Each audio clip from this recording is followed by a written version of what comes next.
Hey, it's Klaus here with another e-commerce coffee break. Trust you're doing well. This time I'm going to talk about Mother's Day email campaigns. So let's get right into it.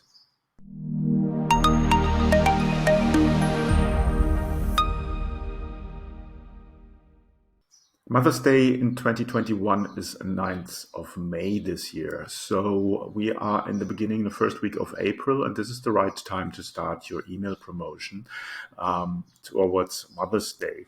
So there is two strategies that you can follow.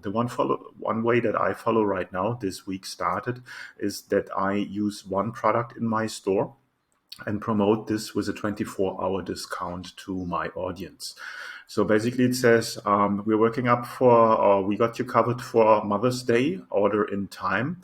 And this is the product that we have discounted for you today. So there's a special discount. I create a Shopify discount code for that. And that's only valid literally for 24 hours.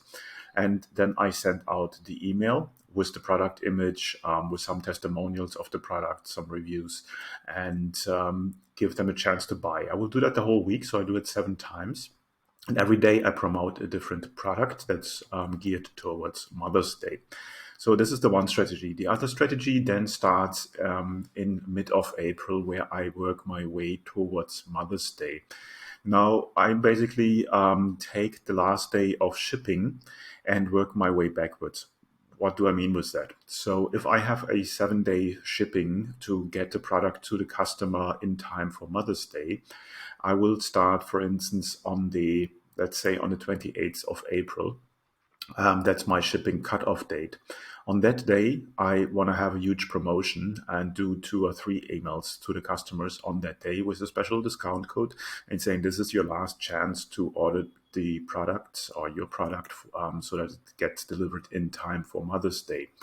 And then based on that, I have another 5 to 7 emails, split it into 2-day slots going backwards. So I would basically start at around the 18th of April, start a first email announcing that Mother's Day is coming up. They shouldn't really forget about that, and that the shipping cutoff date is also coming up.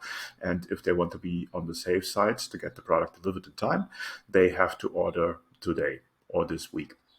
So there I offer then a broader range and also a discount coupon. 2 days later, a reminder, 2 days later, a reminder, 2 days later, a reminder, and then the last day was the cutoff date where I do 2 to 3 emails to say, okay, that's basically it. If you don't order today, you won't get it in time for Mother's Day. So these strategies basically stretch through the most part of April, and you're just building up sort of the pressure, so to say, on your clients to buy from you.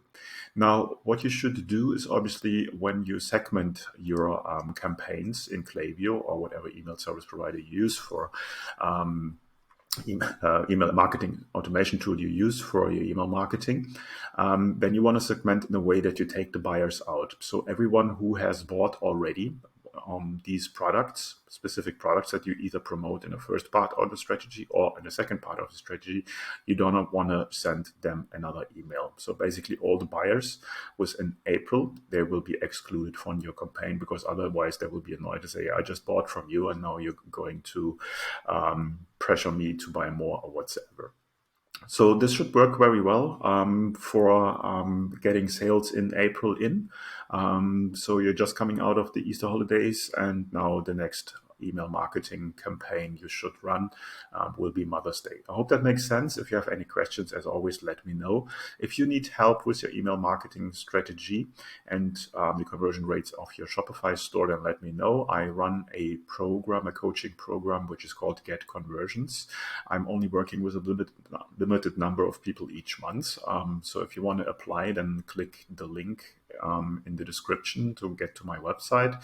Beside of that, as always, subscribe, like, and comment, and I see you in the next video of the e-commerce coffee break. Have a good one.